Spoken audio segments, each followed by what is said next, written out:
இயேசு கிறிஸ்துவின் விலையேறப்பட்ட நாமத்தினாலே உங்கள் யாவரையும் வாழ்த்துகிறேன். இந்த நாளிலும் நாம் இவ்விதமாக ஜூம்ல கனெக்ட் ஆகி தொடர்ந்து நாம ரோமருக்கு எழுதின நிருபத்தை கற்றுக்கொள்ளும்படியாக கொடுக்கப்பட்ட இந்த பெரிய வாய்ப்புக்காய் நான் ஆண்டவரை துதிக்கிறேன். உங்கள் யாவருக்கும் நன்றியுள்ளவனாக இருக்கிறேன். இதை ஆர்கனைஸ் பண்ணி தொடர்ந்து கன்சிஸ்டண்டா செய்யும்படி நீங்கள் உதவி செய்து வருகிறீர்கள். உங்களுக்காக நான் ஆண்டவரை துதிக்கிறேன். நாம் கொஞ்சம் பேராக இதில் கனெக்ட் ஆகி இருந்தாலும் தேவன் யார் யாரை முன்குறித்தாரோ அல்லது தேவனுடைய சித்தத்தின்படியாய் நாம் கொஞ்சம் பேராக இருந்தாலும் தொடர்ந்து செய்ய தேவன் நமக்கு கிருபை அருளி கொண்டிருக்கிறார். அதற்காக நான் ஆண்டவரை மிகுதியாய் ஸ்தோத்திரிக்கிறேன். இந்த மாலை வேளையிலையும் பரிசுத்த ஆவியானவர் நம் நடுவில் இருக்கிறார், நம் ஒவ்வொருவரோடும் கூட இருக்கிறார். அவர் தான் நமக்கு உதவி செய்ய வேண்டும். இவ்விதமாய் நாம் ஜூம்ல கனெக்ட் ஆனாலும் ஒரு ஐக்கியத்தையும் அனுபவிக்கத்தக்கதாக பரிசுத்த ஆவியானவர் நமக்கு உதவி செய்கிறார்.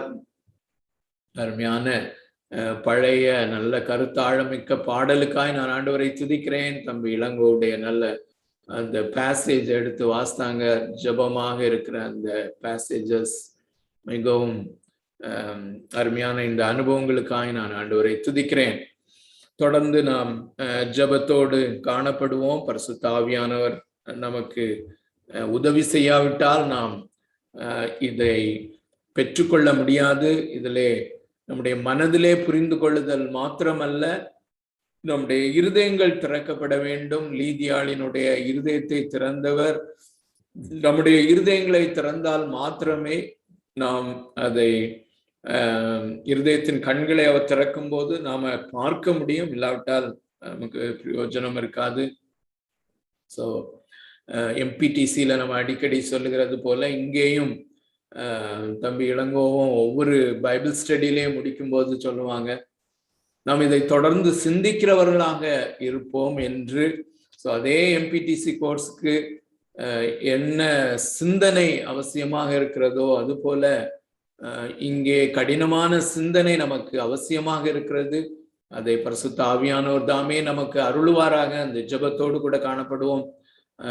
அந்த வசனம் 2 தீமோத்தேயு 2:7 அப்போஸ்தலனாகிய பவுல் தீமோத்தேயுவுக்கு சொல்லுகிறார், நான் சொல்லுகிறவைகளை சிந்தித்துக்கொள், தேவன் தாமே கர்த்தர் உனக்கு புரிந்து கொள்ளுதலை தந்தருளுவாராக, கர்த்தர் உனக்கு புரிந்து கொள்ளுதலை தந்தருளுவாராக என்று. அருமையான தேவனுடைய பிள்ளைகளே, நமக்கு புரிந்து கொள்ளுதலை தருபவர் அல்லது விளங்கி கொள்ளும்படியாய் உதவி செய்பவர் தேவனாகிய கர்த்தர் தான். ஸோ சிந்திப்பதற்கும் அதை புரிந்து கொள்வதற்கும் கர்த்தர் இந்த மாலை வேளையிலே நமக்கு உதவி செய்யும்படியாய் ஜெபிப்போம். ஜெபத்தோடு காணப்படுவோம். நமக்கு நன்றாக தெரியும், ஒரு கடினமான ஒரு புஸ்தகத்தை நாம டீல் பண்ணி கொண்டிருக்கிறோம். இந்த ரோமருக்கு எழுதின நிருபத்தை நாம் கற்றுக்கொள்வதற்கு அல்லது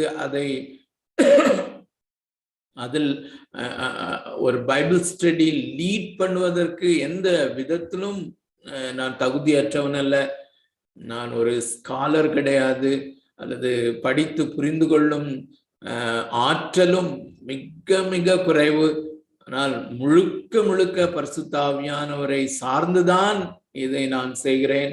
நாம் ஒவ்வொருவரும் இதில் இணைந்து நாம் கற்றுக்கொள்ளுகிறதும் அவருடைய துணையோடு மாத்திரம்தான் என்பதை நான் மீண்டும் வலியுறுத்தி சொல்ல விரும்புகிறேன். இந்த நாளிலே என்னுடைய நண்பர் ஒருவர் ரோமருக்கு எழுதின நிருபத்தை குறித்து எழுதின ஒரு சிறிய குறிப்பை நான் படித்து கொண்டிருந்தேன். அவர் பர்சனலா படித்து எழுதின ஒரு குறிப்பு. அதிலே அவர் கிபி 300களிலே வாழ்ந்த ஒரு ஃபேமஸான பிஷப் கிறிசஸ்டாம் என்று சொல்லக்கூடிய தெய்வ மனிதர், செயின்ட் அகஸ்டினுடைய சமகாலத்திலே வாழ்ந்தவர் அல்லது அதற்கு கொஞ்சம் முன்னால பின்னால வாழ்ந்த ஒரு தேவனுடைய மனுஷன். நமக்கு நன்றாக தெரியும் அருமையானவர்களே, நாம் பின்பற்றுகிற இந்த முறைமை அல்லது இந்த ரிஃபார்ம்டு தியாலஜி அல்லது அதே காரியத்தை தான் யூதா 3வது வசனத்திலே நாம் பார்க்கிறோம், பரிசுத்தவான்களுக்கு ஒரு விசை ஒப்புவிக்கப்பட்ட விசுவாசம் என்று, இதற்காக நீங்கள் போராட வேண்டும் என்று. சோ இது அப்போஸ்தலனாகிய பவுல், அவரை சார்ந்த அப்போஸ்தலர்கள், முதல் நூற்றாண்டிலே இருந்த அப்போஸ்தலர்கள், அவர்களை தொடர்ந்து அதன் பின்பாக செயின்ட் அகஸ்டின், இந்த கிரைசஸ்டோம், இவர்கள் வாழ்ந்த காலம். அதற்கு பின்பு இந்த மெய்யான சுவிசேஷம் அல்லது இந்த அப்போஸ்தலர்கள் பிராக்டிஸ் பண்ணினதும் டீச் பண்ணினதுமான இந்த பரிசுத்தவான்களுக்கு ஒரு விசை ஒப்புவிக்கப்பட்ட அந்த விசுவாசம், அந்த விசுவாசத்தினுடைய அந்த போதனைகள், அவைகள் அந்த ஆகஸ்டின், கிறிஸ்டோம் அவர்கள் வாழ்ந்த காலத்துக்கு பிறகு மார்ட்டின் லூத்தருடைய காலத்திலே அவரும் அவருடைய நண்பர்களும் அதை பரிசுத்த ஆவியானவருடைய துணையோடு வெளிக்கொணர்ந்தார்கள் என்பதை நாம் அறிந்திருக்கிறோம். அதன் பின்பும் உடனடியாக அவர்களுடைய மரணத்திற்கு பின்பு அல்லது அவர்களுடைய காலங்களுக்கு பின்பு திரும்பவும் சபை கொஞ்சம் கொஞ்சமாக இந்த பரிசுத்தவான்களுக்கு ஒரு விசை ஒப்புவிக்கப்பட்ட அந்த விசுவாசத்தை, அந்த விசுவாச வார்த்தைகளை அவர்கள் அந்த பாடி ஆஃப் டீச்சிங் அதை இழந்து போய் கொண்டிருக்கிற நிலைமையிலே இதை நாம் செய்து கொண்டு வருகிறோம். சோ அந்த கிரைசஸ்டோம் அவரை குறித்து நான் சொல்ல வேண்டிய குறிப்பு என்னவென்றால், நான் படித்த குறிப்பு, ஒரு வாரத்திலே ஒவ்வொரு வாரமும் அவர் 2 முறை ரோமருக்கு எழுதின நிருபத்தை முழுமையாய் படித்து வருகிறேன் என்று அவர் எழுதியிருக்கிறார். அவருடைய பிராக்டிஸ் ஒவ்வொரு வாரமும் 2 முறை ரோமருக்கு எழுதின நிருபம். சோ இந்த நிருபம் எவ்வளவு முக்கியமானது அருமையானவர்களே! நமக்கு மகா பெரிய நம்பிக்கையை அருளுகிற ஒரு புஸ்தகம் என்பதை நாம் அறிந்திருக்கிறோம். நாம் அறிந்திருக்கிறபடி மத்தேயு, மார்க்கு, லூக்கா, யோவான் ஆகிய சுவிசேஷ புஸ்தகங்கள் நம்முடைய சுவிசேஷ நாயகராகிய அல்லது அந்த ரட்சிப்பின் திட்டத்தை நமக்காக நிறைவேற்றின அந்த மகா பெரிய இன்ஃபினிட்டான விலை கிரயத்தை செலுத்தி அந்த ரட்சிப்பை சம்பாதித்த அந்த இயேசு கிறிஸ்துவனுடைய சரித்திரம் அல்லது சரித்திரபூர்வமாக சுவிசேஷம் அங்கே எப்படி நிறைவேறினது என்பதை நாம் பார்க்கிறோம். ஆனால் இந்த சுவிசேஷம் அல்லது இந்த சுவிசேஷமாகிய கிறிஸ்து என்னும் நபர், அவர் எப்படி ஒரு தனிப்பட்ட மனிதனுடைய வாழ்க்கையிலே அல்லது ஒரு சபையிலே, தனிப்பட்ட மனிதனுடைய வாழ்க்கையிலே, ஒரு கம்யூனிட்டியில, திருச்சபையிலே எப்படி இந்த மாற்றத்தை உண்டாக்க முடியும் அல்லது எப்படி ஒரு மனிதனை அது ரட்சிக்கிறது என்கிற காரியத்தை மிக தெளிவாக எழுதப்பட்டிருக்கிற புஸ்தகம் தான் இந்த ரோமருக்கு எழுதின நிருபம் என்பதை நாம் அறிந்திருக்கிறோம். அருமையானவர்களே, அந்த உணர்வோடு கூட, ஆனால் சற்று கடினமான காரியங்கள் அதிலே இருக்கிறது. அவைகளை புரிந்து கொள்ளும் போது அந்த சத்தியங்கள் நம்மை நிச்சயமாகவே விடுதலை ஆக்குகிறவைகளாக இருக்கிறது. இந்த நாளிலும் ரோமருக்கு எழுதின நிருபம் 3வது அதிகாரத்திலே நாம் இருக்கிறோம். 3வது அதிகாரம் 9வது வசனத்திலிருந்து 18வது வசனம் வரையிலும் கடந்த வாரத்திலே நாம் கற்றுக்கொள்ள பரிசுத்த ஆவியானவர் நமக்கு உதவி செய்தார். இந்த நாளிலே 19, 20 ஆகிய 2 வசனங்களை மாத்திரம் நாம கற்றுக்கொள்வோம். அருமையானவர்களே, இந்த ரோமருக்கு எழுதின நிருபம் 3வது அதிகாரம் 1 முதல் 8 வசனங்கள் மிகவும் கடினமான வேத பகுதி என்று அதிலே நாம் கிட்டத்தட்ட 3 வாரங்கள் டுவெல் பண்ணி 3 வாரங்கள் அதே பேசேஜ்ல தொடர்ந்து அல்லது அந்த பேசேஜினுடைய துல்லியமான சரியான அர்த்தத்தை புரிந்து கொள்ளும்படியாக அவ்வளவு நாட்கள் நமக்கு எடுத்தது. ஸோ அது போலவே இந்த பகுதியும் அதை போல கடினமாக இருக்கிறது என்று சொல்ல முடியாவிட்டாலும் கொஞ்சம் ஒரு சில காரியங்கள் அதிலே கடினமானவைகள் உண்டு. ஆனால் மிகவும் முக்கியமான ஒரு வேத பகுதி. இந்த 19, 20 ஆகிய 2 வசனங்கள் நம்மை அந்த மிக மிக இந்த உலகத்திலே அண்ட சராசரங்களிலே மிக உன்னதமான ஒரு நற்செய்தி என்கிற அந்த நற்செய்தியை நாம் கற்றுக்கொள்ளும்படியாக, அது என்ன என்று பார்ப்பதற்கு நம்மை சரியாக ஆயத்தப்படுத்துகிற ஒரு வேத பகுதி தான் இந்த 2 வசனங்களும் என்று சொல்லலாம். அருமையான தேவனுடைய பிள்ளைகளே, நாம் ஏற்கனவே அறிந்திருக்கிறோம் 9வது வசனம் முதல் 18 வசனம் வரையிலும் கடந்த வாரத்திலே நாம் கற்றுக்கொண்டது the climax of total depravity of man, அல்லது மனுக்குலத்தின் முழுமையான அந்த சீரழிவினுடைய உச்சகட்டம் மிக அழகாக விளக்கப்பட்டிருக்கிறது என்பதை நாம பார்த்தோம். அந்த நாம் தொடர்ந்து எதை பார்த்து கொண்டிருக்கிறோம் என்பதை நாம் அறிந்திருக்கிறோம். ஆனாலும் ஒரு முறை ரொம்ப பிரீஃபாக அதை சொல்ல விரும்புகிறேன். 1வது அதிகாரம் 18வது வசனம் முதல் இந்த 3வது அதிகாரம் இன்று நாம் முடிக்கிற வசனம் வரையிலும் மிக முக்கியமான அப்போஸ்தலனாகிய பவுலினுடைய மிக முக்கியமான தீம் என்னவென்றால், தேவன் பாவமற்ற விதத்திலே படைத்த மனிதன் தன்னோடு கூட நித்திய நித்தியமாய் வாழும்படியாக படைக்கப்பட்ட அந்த மனிதன் மிக உன்னதமான நோக்கங்களோடு கூட மிக வித்தியாசமான முறையிலே, தேவதூதர்களை காட்டிலும் வித்தியாசமான முறையிலே மாம்ச சரீரத்திலே படைக்கப்பட்ட மனிதன் எப்படி இந்த படைத்த தேவனுக்கு விரோதமாக செயல்பட்டு அவருக்கு விரோதமாக பாவம் செய்து அவன் தேவனை விட்டு பிரிந்து போனான் என்கிற காரியமும், அப்படி அவன் பிரிந்து போகும்போது அவனிலே ஏற்பட்டுள்ள அந்த பாவம்,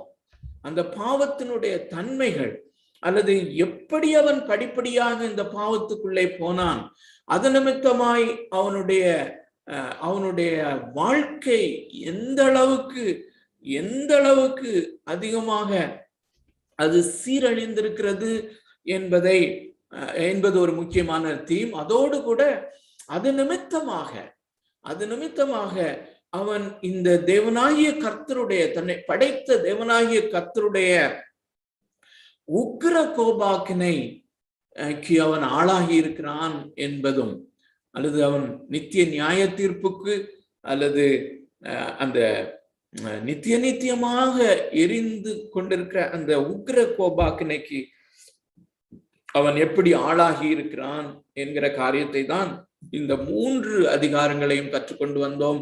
வெவ்வேறு கோணங்களிலே அதை தேவனாகிய கர்த்தர் நமக்கு எழுதி கொடுத்திருக்கிறதை நாம பார்த்தோம்.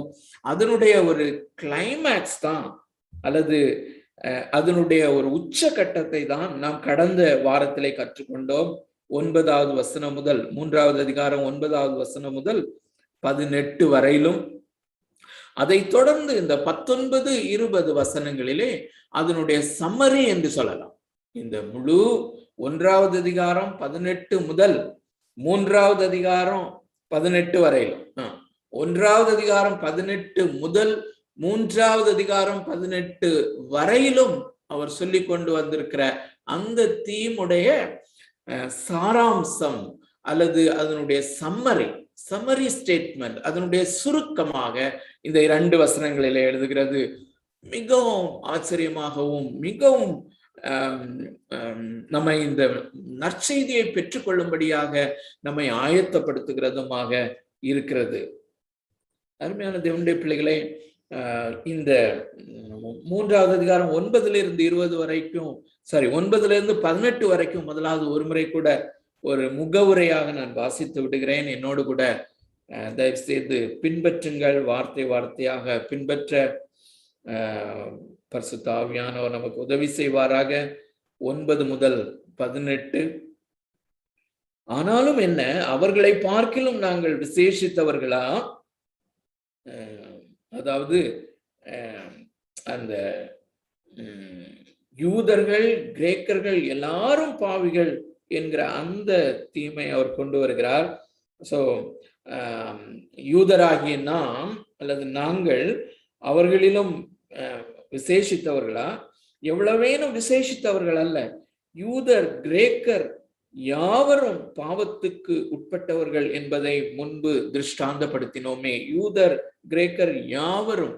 இந்த வேத பகுதியிலே மிக முக்கியமாய் நாம் கவனித்த காரியம், கவனிக்க வேண்டிய காரியம், யாவரும், எல்லோரும் என்கிற காரியம். எல்லாரும் எல்லாரும் முழுமையாக, எல்லா ஜனங்களும் ஒவ்வொரு நூற்றாண்டிலே வாழ்ந்த அல்லது எல்லா ஜெனரேஷன்ஸ்லயும் வாழ்ந்த எல்லா மக்களும் முழுமையாக என்கிற அந்த காரியங்களை நாம் கவனிக்க வேண்டும். 10வது வசனம், அந்தபடியே நீதிமான் ஒருவனாகிலும் இல்லை, நீதிமான் ஒருவனாகிலும் இல்லை, தேவனை தேடுகிறவன் இல்லை, எல்லாரும் வழி தப்பி ஏகமாய் கெட்டு போனார்கள், நன்மை செய்கிறவன் இல்லை, ஒருவனாகிலும் இல்லை, ஒருவன் கூட இல்லை. அருமையான தேவனுடைய பிள்ளைகளே, இதுல நாம பார்த்தோம், இருதயத்தின் காரியங்களை முதலாவது சொல்லுகிறார். அதன் பின்பு அவர் அந்த இருதயம், மனது என்கிற உள்ளான காரியங்கள் எப்படி கரப்ட் ஆயிருக்கிறது, எப்படி சீர்குலைந்து இருக்கிறது, சீரழிவுக்குள்ளே இருக்கிறது என்பதை கொண்டு வருகிறார். அதன் பின்பு நம்முடைய காண்டக்ட் அல்லது நம்முடைய வார்த்தைகள் எப்படி அருவருப்பானதாக, வார்த்தைகள் எவ்வளவு சீரழிந்தவைகளாக இருக்கிறது என்பதை அவர் சொல்கிறார். அதன் பின்பு அதனுடைய அடிப்படையான காரணம் என்கிற அந்த அவர்கள் கண்களுக்கு முன்பதாக தெய்வ பயம் இல்லை என்கிற காரியத்தோட முடிக்கிறத நாம பார்க்கிறோம். அருமையான தேவனுடைய பிள்ளைகளே, இந்த உணர்வுள்ளவன் இல்லை, தேவனை தேடுகிறவன் ஒருவனும் இல்லை, நீதிமான் ஒருவனும் இல்லை. அருமையான தேவனுடைய பிள்ளைகளே, இதை நாம அந்த நீதிமான் என்றால் என்ன என்பதை நாம பார்த்தோம். அத நம்ம இந்த 19வது வசனம் தொடங்கும் போதும் திரும்பியும் நம்ம பார்ப்போம். தொடர்ந்து வாசித்து விடுகிறேன். முதலாவது 10 முதல் 11வது வசனம் 10 முதல் வாசிக்கிறேன் திரும்பவும். அந்தபடியே நீதிமான் ஒருவனாகிலும் இல்லை, உணர்வுள்ளவன் இல்லை, தேவனை தேடுகிறவன் இல்லை, எல்லாரும் வழி தப்பி ஏகமாய் கெட்டு போனார்கள், நன்மை செய்கிறவன் இல்லை, ஒருவனாகிலும் இல்லை. அவர்கள் தொண்டை திறக்கப்பட்ட பிரேத குழி, தங்கள் நாவுகளால் வஞ்சனை செய்கிறார்கள், அவர்களுடைய உதடுகளின் கீழ் பாம்பின் விஷம் இருக்கிறது, அவர்கள் வாய் சபிப்பினாலும் கசப்பினாலும் நிறைந்திருக்கிறது, அவர்கள் கால்கள் இரத்தம் சிந்துவதற்கு தீவிரிக்கிறது, நாசமும் நிர்பந்தமும் அவர்கள் வழிகளில் இருக்கிறது, சமாதான வழியை அவர்கள் அறியாதிருக்கிறார்கள், அவர்கள் கண்களுக்கு முன்பாக தெய்வ பயம் இல்லை என்று எழுதியிருக்கிறதே. அவர்களுடைய கண்களுக்கு முன்பதாக தெய்வ பயம் இல்லை. நம் ஒவ்வொருவருடைய இருதயத்திலும் அருமையானுள்ள இது இருதயத்திலே இருக்கிற காரியம். தெய்வ பயம் இல்லை.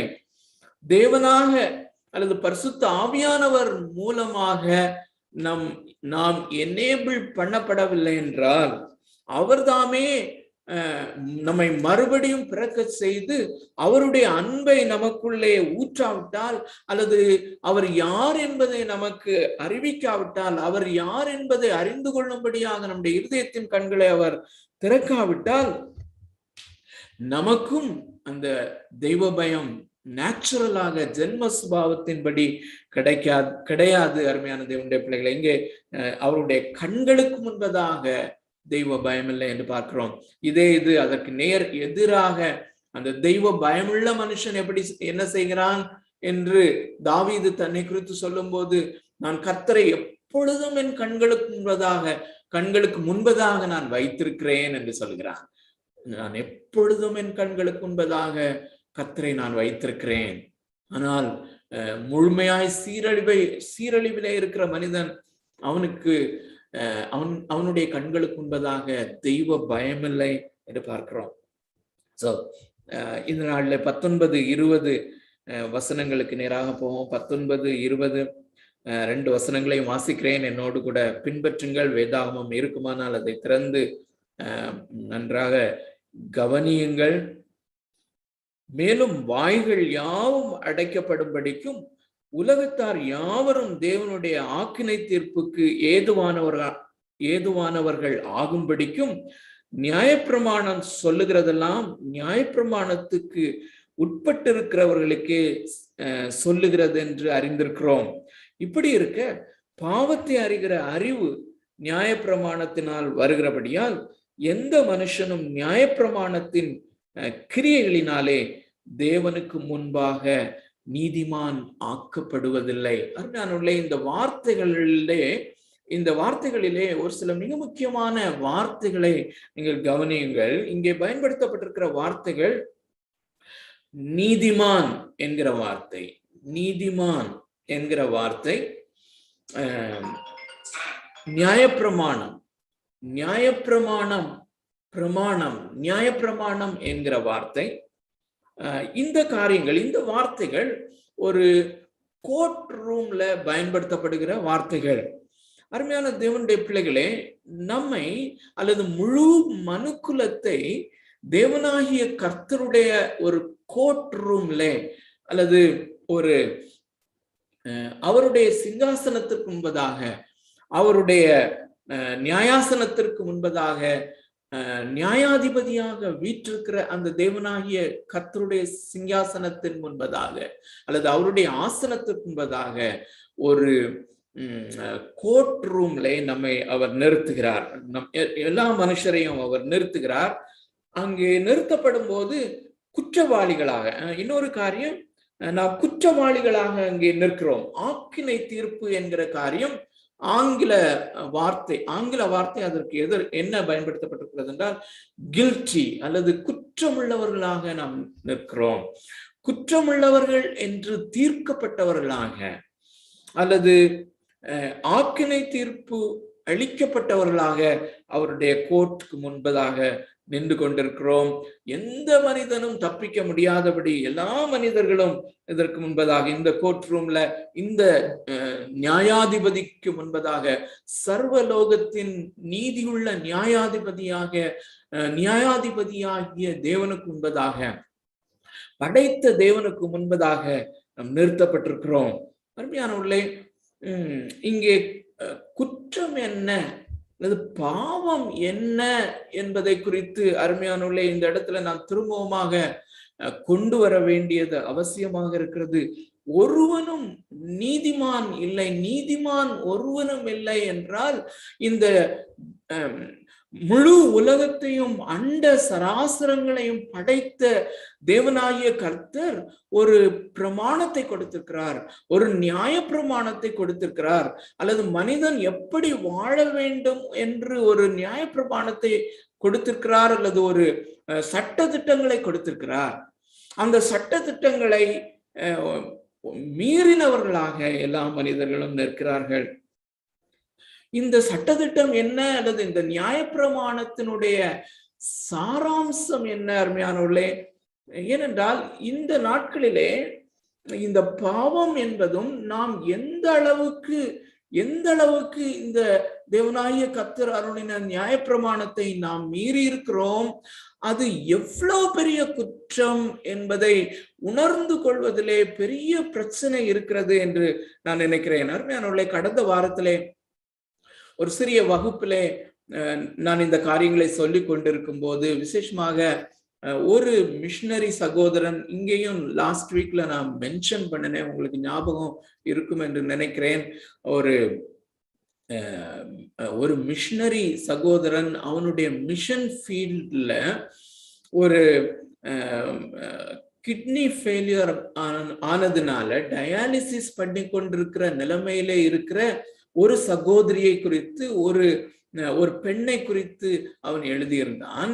அவர்கள் டயாலிசிஸ் பண்ணி கொண்டிருக்கிறார்கள், அவர்களுக்காக நான் ஜெபித்தேன், நீங்களும் அவர்களுக்காக ஜெபியுங்கள், அவர்கள் சுகமானால் அவர்களும் அவருடைய குடும்பத்தாரும் இயேசுவை ஏற்றுக்கொள்வார்கள் என்று. அருமையான தேவனுடைய பிள்ளைகளே, இதை நம்ம ஃபேஸ் வேல்யூல பார்க்கும்போது மிக நல்ல ஒரு உத்தேசம் போல அல்லது மிக நல்ல ஒரு நோக்கம் போல தெரியலாம். மிக நல்ல நோக்கம், அது மாத்திரமல்ல மிகவும் அன்பான ஒரு நோக்கம்.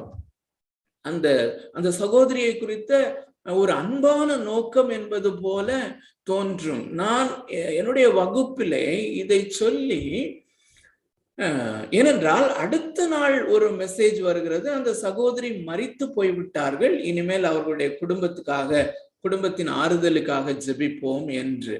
நான் இதை இந்த வகுப்பிலே சொல்லும் போது சொன்னேன், ஒருவேளை அந்த முந்தின நாள் அந்த சகோதரியை மீட் பண்ணும்போது அவர்களுடைய சுகத்திற்காக அந்த மிஷனரி சகோதரன் ஜெபித்த போது அந்த மெய்யான அந்த ரட்சிப்பினுடைய சுவிசேஷத்தை சொல்லி இருந்தால் அந்த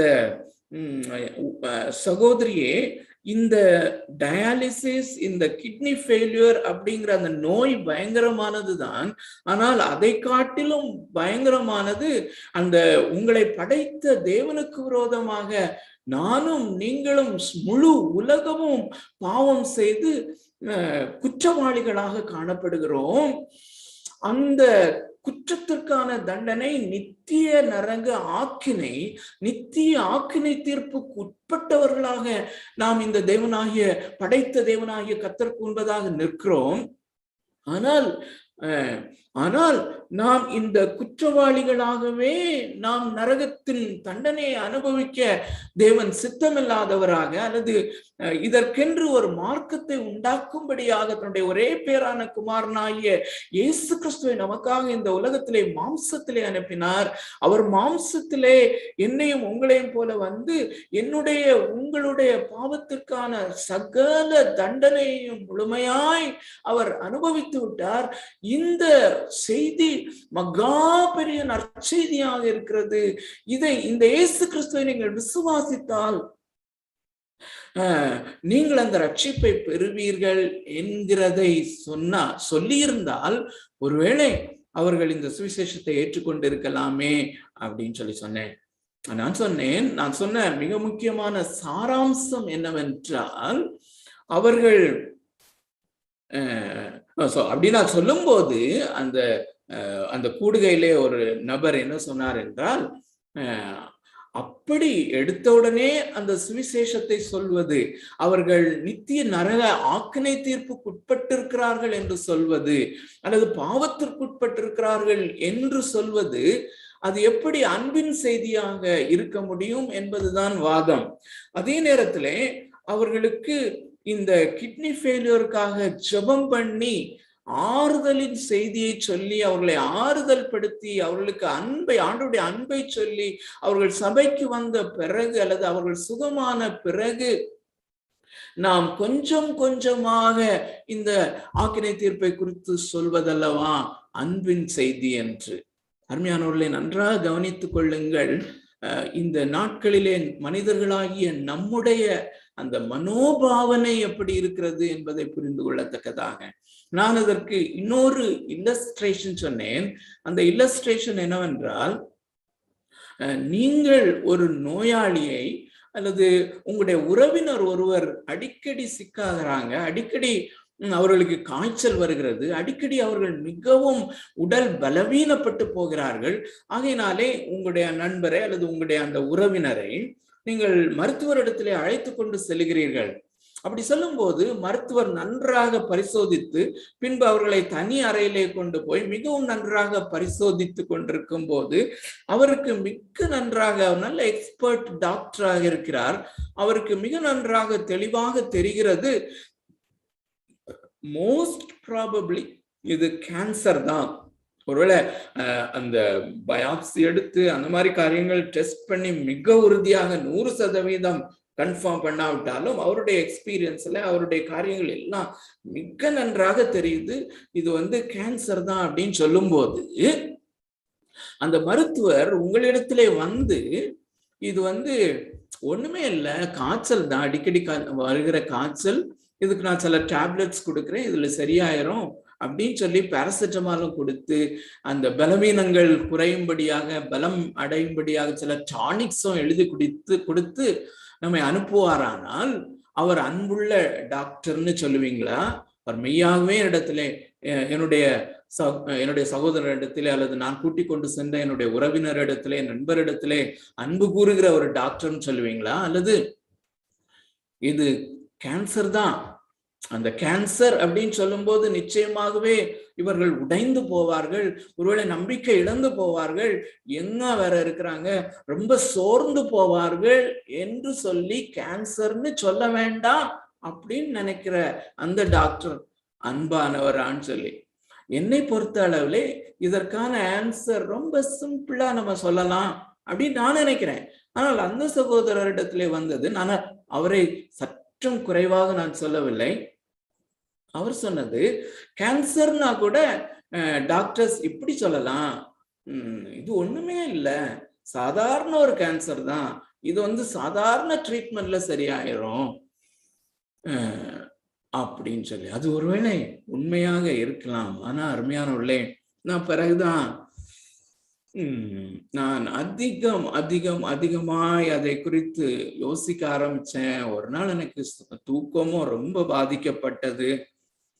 ஆனா நான் கண்டுகொண்ட உண்மை என்னவென்றால், அருமையானவர்களே, இந்த தேவனுக்கு விரோதமாக நாம் செய்திருக்கிற இந்த பாவத்தினுடைய தன்மை, அதை எந்த ஒரு இல்லஸ்ட்ரேஷன்னாலேயும், கேன்சர் அப்படிங்கிற ஒரு இல்லஸ்ட்ரேஷனோ அல்லது நான் இன்னொரு இல்லஸ்ட்ரேஷனையும் அவருக்கு சொன்னேன், அந்த இல்லஸ்ட்ரேஷனாலேயோ நம்ம புரிய வைக்க முடியாது அருமையானவர்களே. அல்லது புரிந்து கொள்ளும்படியான மனோபாவனையிலே மனிதன் இல்லை. It is beyond our comprehension அருமையானவர்களே. ஒரே ஒரு சின்ன காரியம், நான் இதை குறித்து அதிகமாய் சிந்திக்க என்னுடைய மனதிலே வந்த ஒரு மிக முக்கியமான காரியம், இந்த தேவன் அருள் இருக்கிற இந்த நியாயப்பிரமாணம் தான் என்ன அருமையானவர்களே. அது பழைய ஏற்பாட்டு நியாயப்பிரமாணம் என்று நாம் ஒதுக்க முடியாது. இந்த காலத்திலும் அது இருக்கிறது என்பதை நாம் அறிந்திருக்கிறோம். நாம் அதை புரிந்து கொள்ள வேண்டியது என்னவென்றால், படைத்த கடவுள், படைத்த தேவன் படைக்கப்பட்ட மனுஷனுக்கு ஒரு பிரமாணத்தை கொடுத்திருக்கிறார், ஒரு சட்ட திட்டத்தை கொடுத்திருக்கிறார். அது பெரிய சட்ட திட்டம், அநேக ஏரியாஸ்ல இருந்தாலும் அவை எல்லாவற்றையும் சுருக்கி, உபாகமத்தின் புஸ்தகம் 6வது அதிகாரம் 4-5 நமக்கு நன்றாக தெரியும். அங்கே இஸ்ரவேலே கேள், தேவனாய கர்த்தர் ஒருவரே தேவன், அவரை நீ உன் முழு இருதயத்தோடும் முழு ஆத்துமாவோடும் முழு பலத்தோடும் அவரிலே அன்பு கூறுவாயாக என்கிற அந்த ஒரே பிரமாணம். அதே பிரமாணத்தை இயேசு அந்த நியாய சாஸ்திரிக்கு சொல்லும் போது மிக அழகாகவும் மிக தெளிவாகவும் சொல்கிறார், உன் தேவனாகிய கர்த்தரிடத்தில் முழு இருதயத்தோடும் முழு பலத்தோடும் முழு மனதோடும் என்று கூட அங்கே சேர்த்து கொள்கிறார். முழு பலத்தோடும் முழு மனதோடும். நான் இதை குறித்து யோசித்துக் கொண்டு, இதுதான் சட்டம், இது ஒன்றுதான் சட்டம். இந்த சட்டத்திற்குள்ளே எல்லா சட்டங்களும் உள்ளடங்கி இருக்கிறது என்பதை நாம் அறிந்திருக்கிறோம். இதை மீறுகிறது தான் அநீதி, இதை நாம் செய்யும் போது நீதிமான்.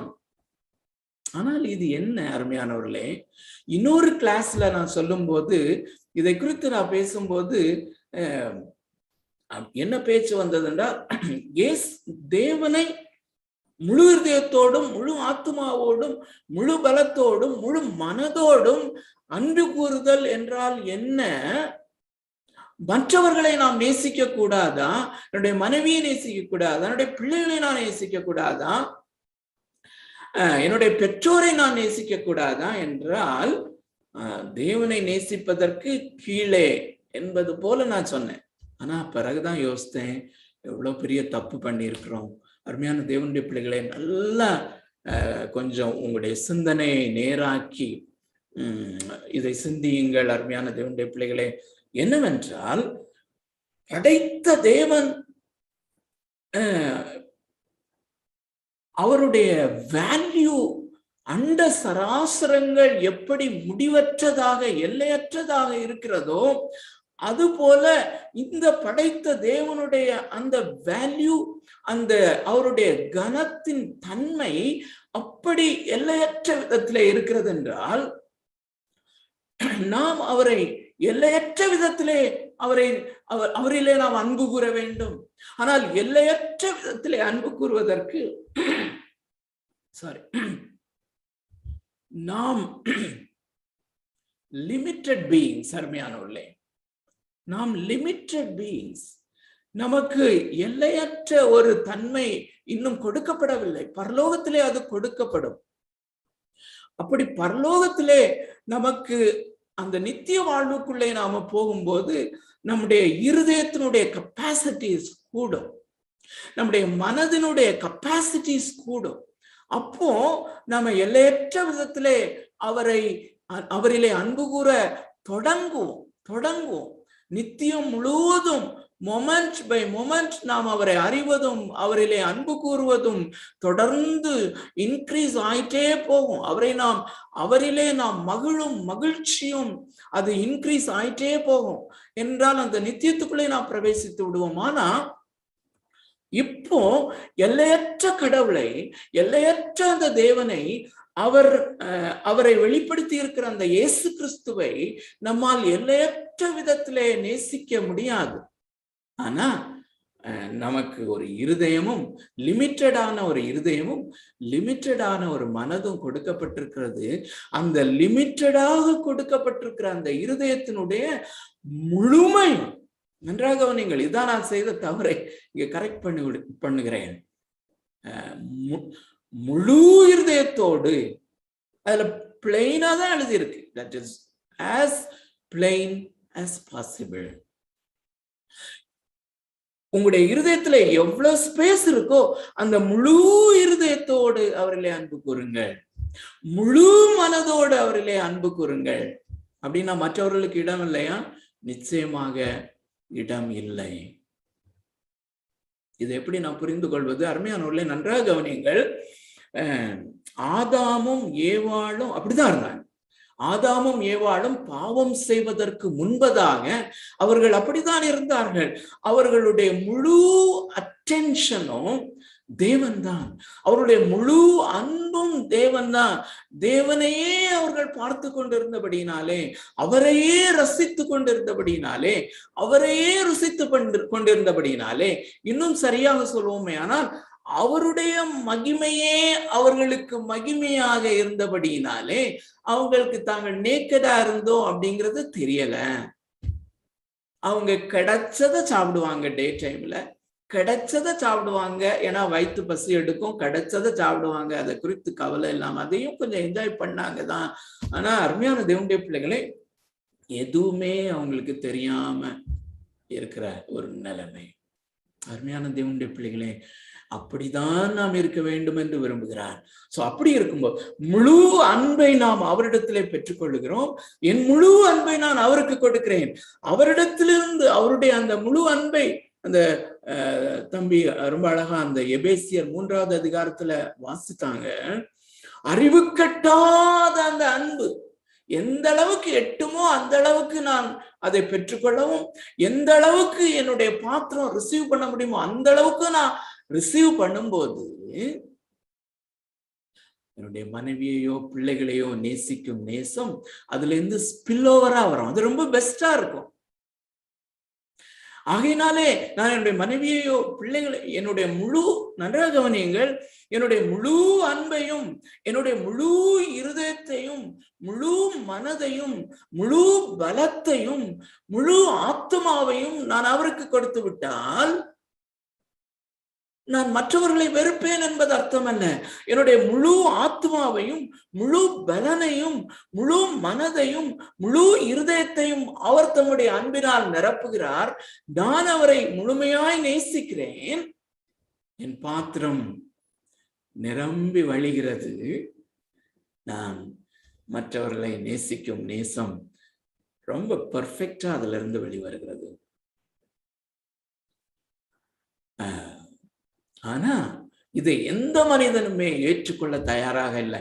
எப்படினாலுமே மற்றவங்க வேண்டாமா, உலக பொருள் வேண்டாமா, நான் உலகத்துல வாழ வேண்டாமா, அப்படிதான் போகுமே தவிர அதுதான் நம்முடைய அநீதியை அது காண்பிக்கிறது. நம்முடைய இருதயத்தினுடைய அந்த முழுமையான சீரழிவை காண்பிக்கிறது. மாலை வேளையிலே அருமையானவர்களே, என்னுடைய இருதயத்தின் கண்களையும் உங்கள் ஒவ்வொருவருடைய இருதயத்தின் கண்களையும் பரிசுத்த ஆவியானவர் தாமே திறப்பாராக. ஏன் இதை இவ்வளவு விரிவாக சொல்லுகிறேன் என்றால், அருமையானவர்களே, this is very closely related to the passage that we are reading. இந்த நாளிலே நாம் கற்றுக்கொள்ளுகிற இந்த 19-20 வசனங்களுக்கு மிகவும் பொருத்தமானது. வாசிக்கிறேன். மேலும் வாய்கள் யாவும் அடைக்கப்படும்படிக்கு. இதிலே யார் சொல்லக்கூடும்? அருமையானவர்களே, அநேக பரிசுத்தவான்கள் எழுதினதை நான் ஆராய்ந்து பார்த்தேன். இப்படி நான் யோசிப்பது இது சரிதானா? மிக சரியானதே என்று ஒரு சில ரைட்டிங்ஸ் எனக்கு இப்படி அநேக பக்தர்கள் இப்படிதான் சிந்தித்திருக்கிறார்கள். இதுதான் சரியானது. எது சரியானது என்றால், நான் முழு இருதயத்தோடும், முழு ஆத்மாவோடும், முழு பலத்தோடும், முழு மனதோடும் அவரை நேசிக்க வேண்டும் என்றால் அவரை மாத்திரம் அவருக்கே முழுமையும் கொடுப்பதுதான், அவரை மாத்திரம் நேசிப்பதுதான். ஆனால் ஒரு பரிசுத்தவான் எழுதுகிறார், அதைதான் நானும் முதல்ல யோசித்தேன். அருமையானவர்களே, மிக சரியானது. சோ அவர் என்ன சொல்லுகிறார் என்றால், இந்த ஒரு கட்டளையிலே நான் சரியில்லாதவன் என்பதை அறிந்து கொள்வது, நம்முடைய வாய்களை அடைத்துக் கொள்வதற்கு அது ஒன்று போதும். அது ஒன்றுதான். அருமையானவர்களே, இன்னைக்கு காலையில அதை பிராக்டிக்கலா நான் கொஞ்சம் டெஸ்ட் பண்ணி பார்த்தேன். ஜபிக்கும்படியா முழங்கால் படியிட்டு ஜபித்து கொண்டிருந்தேன். 7-8 நிமிஷத்துல என்னுடைய மனசு வேற எங்கேயோ போச்சு. நிச்சயமாக this is falling short of the standard. என்னுடைய முழு மனதோடு அவரிடத்துல நான் ஜபிக்க முடியவில்லையே என்று ஏங்கினேன். இந்த 10 நிமிஷம் கூட, 10 நிமிஷத்துக்குள்ள அந்த மனது எங்கே போகிறது? அப்படின்னா, am I not falling short of the standard? இந்த நியாய பிரமாணத்தை நான் மீறவில்லையா? முழு மனதோடும் அல்லவா நான் ஜபித்திருக்க வேண்டும். ஜபிக்கிற அந்த நேரத்திலேயே நான் முழு மனதோடு, முழு ஆத்மாவோடு அவரில் அன்பு கூர்ந்து, அவரில் போக்கஸ் பண்ணி என்னுடைய அட்டென்ஷனை அங்கு செலுத்தி ஜபிக்க முடியவில்லை என்றால், நாளிலே 12 மணி நேரமாயிலும் அந்த விழித்திருக்கிற நேரங்களிலே எத்தனை முறை நான் மீறுகிறேன். அதனால் தான் தேவன் சொல்லுகிறார், அதனால் தான் தேவனுடைய வார்த்தை சொல்லுகிறது, வாய்கள் யாவும் அடைக்கப்படும்படியாக. மார்ட்டின் லாய்ட் ஜோன்ஸ் இதை குறித்து பேசும்போது அவர் கேட்கிற கேள்வி, உங்களுடைய வாய்கள் அடைக்கப்பட்டிருக்கிறதா என்று. Very straight forward question. அருமையான தேவனுடைய பிள்ளைகளே, நாம் மறுபடியும் பிறக்கும் போது நம்முடைய வாழ்க்கையில் நடக்கிற காரியங்களிலே ஒன்று, என்னுடைய பாவங்களை குறித்து நான் வாயடைக்கிறேன். ஆனால் அதுக்கு பிறகு என்னுடைய பிராக்டிக்கல் லைஃப்ல இருந்து நான் அப்சர்வ் பண்ணது, அதுக்கு பிறகு நாம் நம்முடைய வாய்களை விரிவாய் திறக்க ஆரம்பிக்கிறோம். ஆனால் அருமையானவர்களே, ஒவ்வொரு நாளும் நான் தேவ சமூகத்திலே வரும்போது என்னுடைய வாய் அடைக்கப்பட வேண்டும் என்பது மிக முக்கியமான ஒரு காரியம். ஒரு தேவ மனுஷன் விதமாய் சொல்லுகிறார், நாம் ஜெபிக்கும் போது ஜெபத்திலே பயன்படுத்துகிற ஒவ்வொரு வார்த்தைகளும், அது அல்லது ஒரு வார்த்தையாகிலும் மகா பரிசுத்தராகிய, எல்லையற்ற பரிசுத்தராகிய அந்த தேவனுடைய சமூகத்திலே அது அருவருப்பானதாக இருக்கிறது, அது அங்கே சேராது என்று சொல்லுகிறார். அப்படியானால் என்ன அர்த்தம்? அவர் சொல்லுகிறார், நாம் ஜெபிக்கிற ஒவ்வொரு ஜெபத்தையும் நாம் முடிக்கும் போது, ஏன் கர்த்தராகிய இயேசு கிறிஸ்துவின் நாமத்தினாலே முடிக்கிறோம் என்றால், ஒவ்வொரு வார்த்தையும் இயேசு கிறிஸ்துவினுடைய இரத்தத்தினாலே அவர் பரிசுத்தமாக்கி அவர் அங்கீகரிக்கிறார் என்று. அந்த ஜஸ்டிபிகேஷனுடைய அந்த நீதிமானாக்கப்படுதல் என்கிற சத்தியத்தின் அடிப்படையிலே அது எவ்வளவு உண்மை அருமையானவர்களே. நாம் தேவனுடைய சமூகத்திலே வந்து ஜெபிக்கும் போது நம்முடைய வார்த்தைகள் ஒவ்வொன்றும் அசுத்தமானவைகள், ஒன்றையுமே அவர் அங்கீகரிக்க முடியாது. இயேசு கிறிஸ்துவனுடைய ரத்தம் எனக்காகவும் உங்களுக்காகவும் சிந்தப்பட்டதுனாலே தான் நம்முடைய ஜெபத்தின் ஒரு வார்த்தை கூட அங்கீகரிக்கப்படுகிறது என்றால், ஒரு சிலர் இந்த நாட்களிலே எத்தனை கம்பீரமாக, எத்தனை ஒரு தேவனுடைய அந்த தேவனுடைய சமூகத்திலே ஜெபிக்கிறோம் என்கிற உணர்வில்லாதபடிக்கு அவருக்கு கட்டளை கொடுக்கிறதும், அந்த காரியங்கள் எப்படி அவருடைய சமூகத்தை எட்டும். அருமையான தேவனுடைய பிள்ளைகளே, இந்த மாலை வேளையிலே பரிசுத்த ஆவியானவர் தாமே நம்முடைய வாய்கள் மெய்யாகவே அடைக்கப்படும்படியாய் நமக்கு உதவி செய்வாராக. 2வது, உலகத்தார் யாவரும் தேவனுடைய ஆக்கினை தீர்ப்புக்கு ஏதுவானவர்கள் ஆகும்படிக்கும்.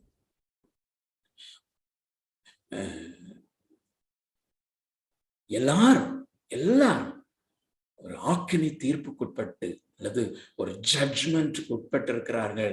இந்த ஜட்ஜ்மெண்ட் தீர்ப்பு முடிவாகிவிட்டது, முடிவு சொல்லப்பட்டிருக்கிறது. நித்திய ஆக்கினை தீர்ப்பு என்கிற முடிவு, நித்திய நரக ஆக்கினை தீர்ப்பு என்கிற முடிவு. எல்லையற்ற கடவுளுக்கு முழு இதயத்தோடு, முழு ஆத்மாவோடும், முழு பலத்தோடும், முழு மனதோடுமான அன்பு செலுத்தப்படாதபடியினாலே இந்த நித்திய ஆக்கினை தீர்ப்பு உங்கள் மேல் விதிக்கப்பட்டிருக்கிறது என்கிற விதிப்பு. இப்போ கவனிக்க வேண்டிய காரியம், திரும்ப வருவோம் இதுக்குள்ள. அருமையான தேவனுடைய பிள்ளைகளே, இதுல என்ன பார்க்கிறோம் என்றால், நன்றாக கவனியுங்கள். மேலும் வாய்கள் யாவும் அடைக்கப்படும் படிக்கும், அது ஒரு பர்பஸ் அல்லது இந்த காரியத்திற்காக ஒரு காரியம் செய்யப்பட்டிருக்கிறது என்று சொல்லுகிறார். வாய்கள் யாவும் அடைக்கப்படும்படிக்கும் உலகத்தார் யாவரும் தேவனுடைய ஆக்கினை தீர்ப்புக்கு ஏதுவானவர்கள் ஆகும்படிக்கும் நியாயப்பிரமாணம் சொல்லுகிறதெல்லாம் நியாயப்பிரமாணத்துக்கு உட்பட்டிருக்கிறவர்களுக்கே சொல்லுகிறது என்று அறிந்திருக்கிறோம். இங்கே ஏன் அப்போஸ்தலனாகிய பவுல் நியாயப்பிரமாணத்தை கொண்டு வந்திருக்கிறார்? நியாயப்பிரமாணம் யூதர்களுக்கு அல்லவா கொடுக்கப்பட்டது. நன்றாக கவனியுங்கள். யூதர்களுக்கு இந்த படைத்த தேவனாகிய கர்த்தர் தம்முடைய படைப்புகளிலே ஒரு சிறிய ஜாதிக்கு மாத்திரம் நியாயப்பிரமாணத்தை கொடுத்தவர். அந்த ஜாதிக்கு நியாயப்பிரமாணம் கொடுக்கப்பட்டபடியினாலே உலகத்தார் எல்லாரும் நியாய தீர்ப்புக்குட்பட்டிருக்கிறார்கள் அல்லது உலகத்தார் யாவரும் ஆக்கினை தீர்ப்புக்கு உட்பட்டிருக்கிறார்கள் என்று எப்படி சொல்ல முடியும்? அல்லது ஒரே ஒரு ஜாதிக்கு அவர் நியாயப்பிரமாணத்தை கொடுத்து விட்டு உலகத்தில் உள்ள எல்லா ஜெனரேஷன்லையும் பிறக்கிற மக்களுடைய எல்லா வாய்களும் அடைக்கப்படும் என்று எப்படி சொல்ல முடியும்? அருமையான தேவனுடைய பிள்ளைகளே, இதனுடைய அர்த்தம் என்னவென்றால், அந்த தேவனால் தெரிந்து கொள்ளப்பட்ட ஒரு சந்ததி, தேவனால் தெரிந்து கொள்ளப்பட்ட ஒரு ஜாதி, இவ்வளோ பரிசுத்தமான தேவனுடைய அந்த பரிசுத்தமான நியாயப்பிரமாணத்தை பெற்றும் அவர்களாலே அல்லது அவர்களுக்கு அவ்வளவு நெருக்கமானவராக இருந்துமே அவர்கள் நியாய தீர்ப்புக்கு தப்பிக்கவில்லை என்றால், நியாய தீர்ப்புக்கு உட்பட்டவர்கள் ஆகாதபடிக்கு, நியாய தீர்ப்புக்கு வெளியானவர்களாக அல்லது ஆக்கினை தீர்ப்புக்கு இருந்து தப்பித்தவர்களாக இல்லாமல் இருப்பார்களானால், அவர்களுடைய வாய்களே அடைக்கப்படுமானால், அவர்களே நியாய தீர்ப்புக்கு உட்பட்டிருப்பார்களானால், அவர்களே ஆக்கினை தீர்ப்புக்கு உட்பட்டிருப்பார்களானால், அந்த நியாயப்பிரமாணத்தை பெறாதவர்கள் அவர்களும் நிச்சயமாக அதை செய்ய முடியாது என்பதுதான். நியாயப்பிரமாணத்தை பெறாதவர்களுக்கு மனதின் பிரமாணம் இருக்கிறது. அது மிகவும் மிகவும் ஆணித்தரமாக அவர்களுக்கு அது போதுமானதாக இருக்கிறது என்பதை நாம் ஏற்கனவே பார்த்திருக்கிறோம். மிக தெளிவாக பவுல் விளக்குகிறத நாம பார்த்தோம், அருமையானவர்களே. இந்த நியாயப்பிரமாணத்தை பெற்ற இந்த ஜாதி நியாயப்பிரமாணத்திலே நீதிமான்கள் ஆக்கப்பட முடியாதபடி, நியாயப்பிரமாணத்தினாலே நீதிமான்கள் ஆக்கப்பட முடியாதபடிக்கு, இந்த நியாயப்பிரமாணத்தினாலே அவர்கள் ஆக்கினை தீர்ப்புக்கு தப்பினவர்களாய் நிற்க முடியாதபடி இருக்கும் போது, இந்த நியாய தீர்ப்பை பெற்ற இந்த ஜாதி வாய் அடைக்கப்பட்டவர்களாக தேவனுக்கு முன்பதாக நிற்கும் போது, நிச்சயமாக எல்லாரும் அதே நிலைமையிலே தான் இருக்கிறார்கள் என்பது.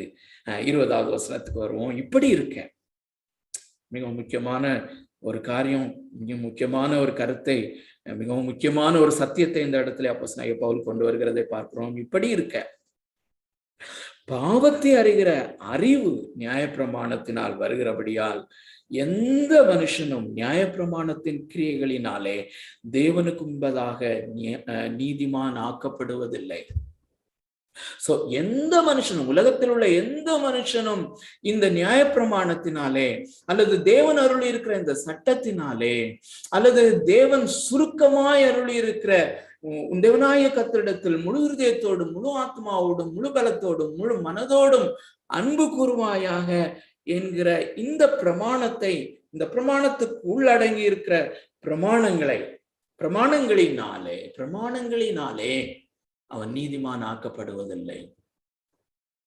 அருமையான தேவனுடைய பிள்ளைகளை கொஞ்சம் யோசித்து பாருங்க. நம்ம ஒரு காலேஜ்ல ஜாயின் பண்ணும்போது ஸ்டூடெண்ட்ஸா இருந்தா, அல்லது ஒரு ஸ்கூல்ல ஜாயின் பண்ணும்போது, அல்லது ஒரு கம்பெனியில ஒரு வேலைக்காக ஒரு கம்பெனியில ஜாயின் பண்ணும்போது, அந்த கம்பெனியில சட்ட திட்டங்களை கொடுக்கிறார்கள். எதற்காக சட்ட திட்டங்களை கொடுக்கிறார்கள் என்றால், அந்த சட்ட திட்டங்களிலே டூஸ் அண்ட் டோன்ட்ஸ் செய்யும்படியாய் சொல்லப்பட்டிருக்கிற சட்ட திட்டங்களின்படி அவர்கள் செய்ய வேண்டும், செய்யக்கூடாது என்று சொல்லப்பட்டிருக்கிற சட்ட திட்டங்களின்படி செய்யக்கூடாது என்பதற்காக தான் அது கொடுக்கப்பட்டிருக்கிறது. ஆக ஒரு நீதியுள்ள வாழ்க்கை வாழும்படியாக தான் கொடுக்கப்படுகிறது.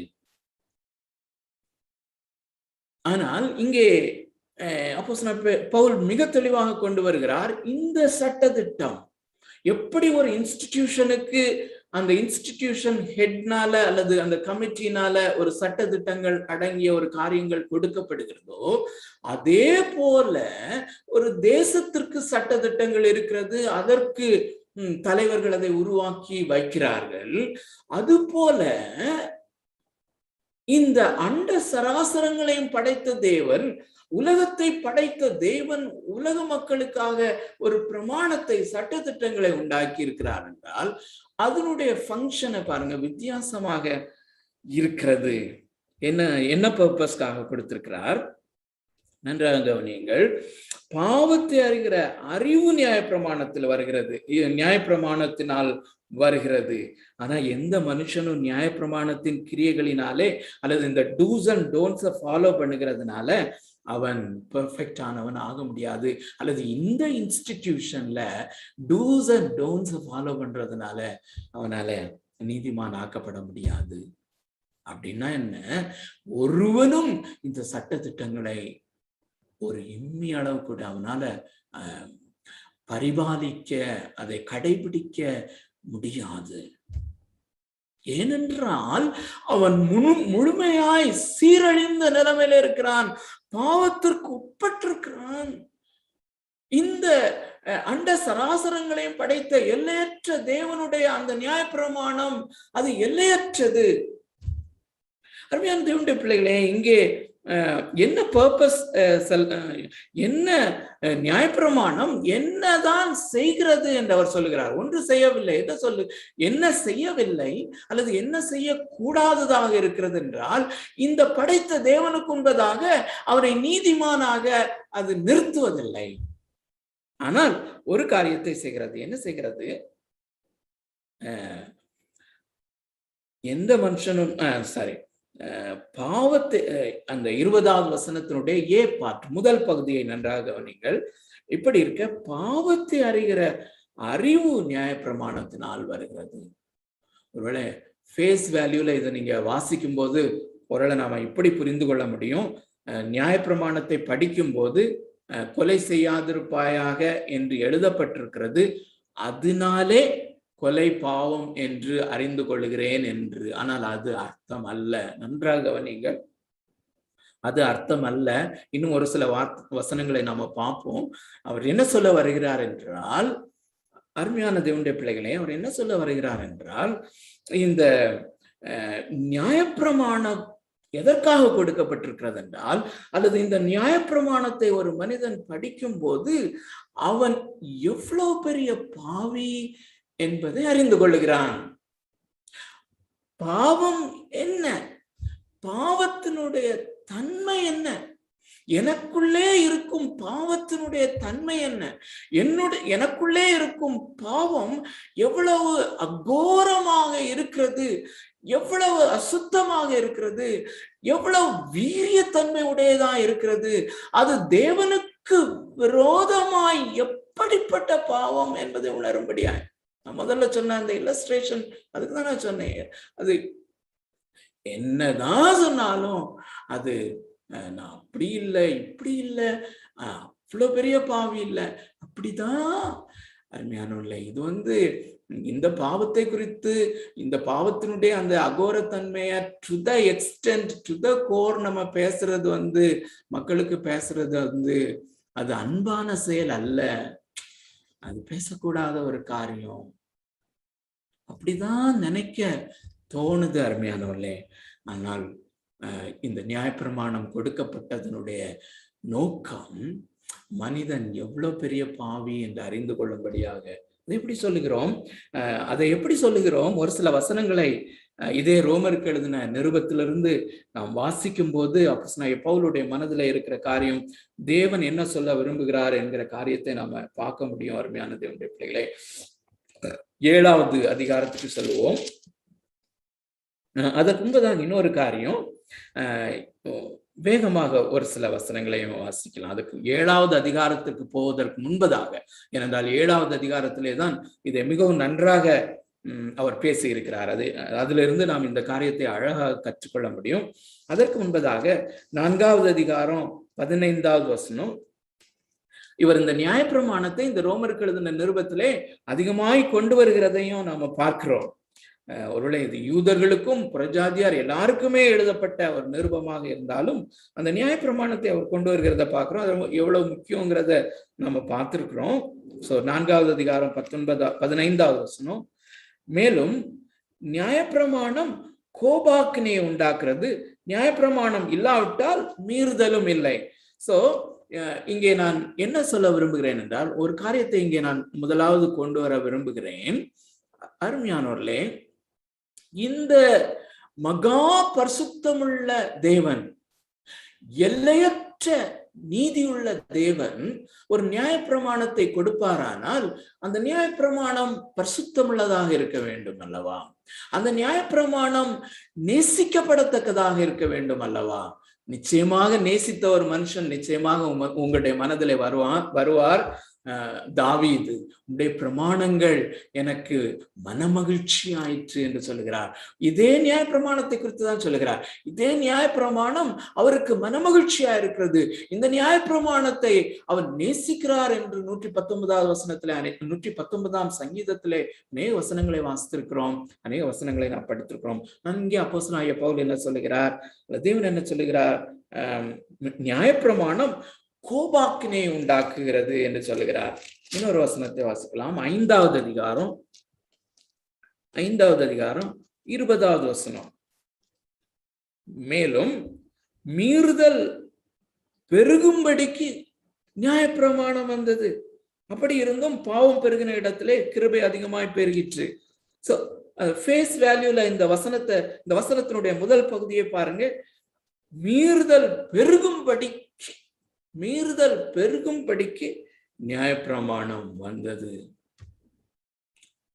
எல்லையற்ற பரிசுத்தமுடைய தேவன் மனிதர்களுக்கு ஒரு நியாயப்பிரமாணத்தை கொடுப்பாரானால், மனிதர்களுக்கு ஒரு சட்டதிட்டம் அடங்கிய புஸ்தகத்தை அருளுவாரானால், அது மீறுதல் பெருகும்படிக்கு என்று எழுதப்பட்டிருக்கிறது. ஆச்சரியமா இருக்கிறது அல்லவா?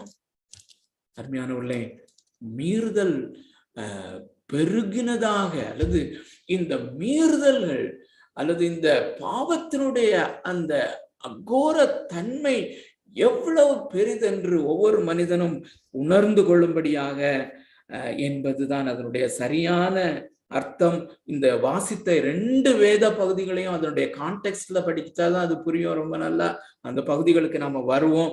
ஆனா ஃபேஸ் வேல்யூல மாத்திரம்தான் இப்ப நம்ம படித்து கொண்டு வருகிறோம். ஆனா 7வது அதிகாரத்துல ஒரு சில வசனங்களை சற்று விஸ்தாரமாக வாசித்து நம்ம முடிக்கலாம். 7வது அதிகாரம் 5வது வசனம் தொடங்கி ஒரு சில வசனங்களை வாசித்து கொண்டு வருகிறேன். என்னோடு கேர்ஃபுல்லா பின்பற்றுங்க. பரிசுத்த ஆவியானவர் நமக்கு உதவி செய்யட்டும். நாம் மாம்சத்திற்குட்பட்டிருந்த காலத்தில் நியாயப்பிரமாணத்திலே தோன்றிய பாவ இச்சைகள் மரணத்திற்கு ஏதுவான கனிகளை கொடுக்கத்தக்கதாக நம்முடைய அவயவங்களில் பலன் செய்தது. என்ன சொல்கிறார்? பாவம் அந்த நியாயப்பிரமாணம் மரணத்தை உண்டாக்குகிறது என்று சொல்கிறார். மரணத்திற்கு ஏதுவான கனிகளை கொடுக்கத்தக்கதாக அந்த நம்முடைய அவயவங்களில் பலன் செய்கிறது என்று சொல்லுகிறார். தொடர்ந்து வாசித்து கொண்டே 7-8 வசனங்களில் எனக்கு கொஞ்சம் அதிகமான நேரத்தை செலவு செய்ய முற்படுவோம். 6வது வசனம், இப்பொழுதோ நாம் பழமையான எழுத்தின்படி அல்ல, புதுமையான ஆவியின்படி ஊழியம் செய்யத்தக்கதாக நம்மை கட்டியிருந்த நியாயப்பிரமாணத்துக்கு நாம் மரித்தவர்களாகி அது நின்று விடுதலையாக்கப்பட்டிருக்கிறோம். 7வது வசனம், ஆகையால் என்ன சொல்லுவோம்? நியாயப்பிரமாணம் பாவமோ? நியாயப்பிரமாணம் பாவமோ? சோ 4வது அதிகாரத்திலே வாசித்த ஒரு வசனம், 5வது வசனத்திலே நான் வாசித்த ஒரு வசனம், இங்க 7வது அதிகாரம் 5வது வசனத்திலே வாசித்த அந்த காரியம், இதெல்லாம் பார்க்கும்போது இந்த நியாயப்பிரமாணம் ஒரு பாவமான காரியம் போல, அல்லது தேவன் கொடுக்கக்கூடாத ஒரு காரியத்தை கொடுத்தது போல, பாவத்தை உண்டாக்குகிறது போல காட்சி அளிக்கிறது. அதைத்தான் அவர் சொல்லுகிறார். ஆகையால் என்ன சொல்லுவோம்? நியாயப்பிரமாணம் பாவமோ? அல்லவே அல்லவே. சோ இதை தொடர்ந்து கொஞ்சம் கடைசி வசனத்தை, அந்த பேசேஜ்ல கடைசி வசனத்தை வாசித்துட்டு நம்ம இடையில வந்தோம்னா நல்லா இருக்கும்னு யோசிக்கிறேன். 9வது வசனம்,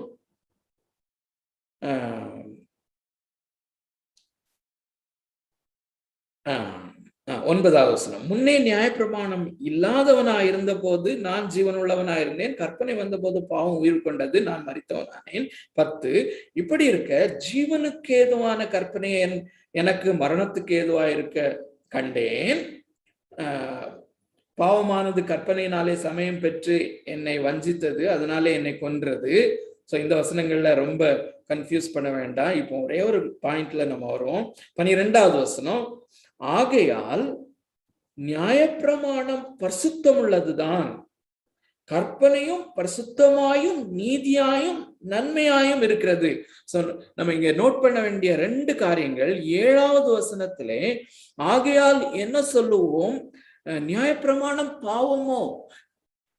இந்த பாவமற்ற பரிசுத்தராகிய தேவன் கொடுத்த நியாயப்பிரமாணம் பாவமா? நிச்சயமாக அல்ல என்று சொல்லுகிறார். அதே மாதிரி 12வது வசனத்துல நியாயப்பிரமாணம் பரிசுத்தம் உள்ளது என்று சொல்லுகிறார். கற்பனையும் பரிசுத்தமாயும் நீதியாயும் நன்மையாயும் இருக்கிறது. நன்மையாயும் இருக்கிறது, நீதியா இருக்கிறது. நீதி உள்ள தேவனுடைய வார்த்தை. ஆனால் அதற்கு இடையிலே அவர் சொல்லுகிற ஒரு சில காரியத்தை மாத்திரம் ஹைலைட் பண்ண விரும்புகிறேன். 7வது வசனத்துல திரும்பவும் வருவோம். ஆகையால் என்ன சொல்லுவோம்? நியாயப்பிரமாணம் பாவமோ? அல்லவே. நல்லா ஃபாலோ பண்ணுங்க. பாவம் இன்னதென்று நியாயப்பிரமாணத்தினாலே நான் அறிந்தேனே அன்றி மற்றபடி அல்ல. பாவம் இன்னதென்று அறிந்தேன் என்றால் பாவத்தினுடைய அந்த வெயிட், பாவத்தினுடைய தன்மை என்ன, பாவம் எனக்குள்ளே எந்த அளவுக்கு இருக்கிறது, அந்த பாவம் தேவனுக்கு விரோதமாக என்னை எந்த அளவுக்கு எதிரியாக மாற்றுகிறது, இந்த தேவனுக்கு பகைவனாக என்னை எந்த அளவுக்கு மாற்றுகிறது, எந்த அளவுக்கு, அதாவது அருமையானவர்களே, நித்திய நித்திய நித்திய நித்தியமாக முடிவில்லாத விதத்திலே ஒரு மனிதன் அந்த முடிவில்லாத விதத்திலே எரிகிற அக்னியிலே முடிவில்லாத நாட்கள் நித்திய நித்தியமாக அவன் எரிந்து கொண்டு இருந்தாலும் இந்த தேவனாகிய கர்த்தருக்கு விரோதமாக செய்த பாவம், அந்த பாவத்தினுடைய இந்த அக்னி தீர்ப்பினாலே சாட்டிஸ்ஃபை ஆக பண்ணப்பட முடியாது. நன்றாக கவனிங்கள். நித்தியமாய் அவன் எரிந்து கொண்டிருந்தாலும் இந்த பாவத்திற்கான தண்டனையை அவன் அடைந்து தீர முடியாது என்றால் மனிதனுடைய பாவத்தினுடைய அகோரத்தன்மை அல்லது அவனுடைய முழுமையான சீரழிவு எத்தனை அதிகம் என்று உணர்ந்து கொள்ள பரிசுத்த ஆவியானவர் தாமே இந்த மாலை வேளையில உதவி செய்வாராக. சோ அதைதான் சொல்றேன், பாவம் இன்னதென்று நியாயப்பிரமாணத்தினால் நான் அறிந்தேனே அன்றி மற்றபடி அல்ல. தொடர்ந்து வாசிக்கிறேன்.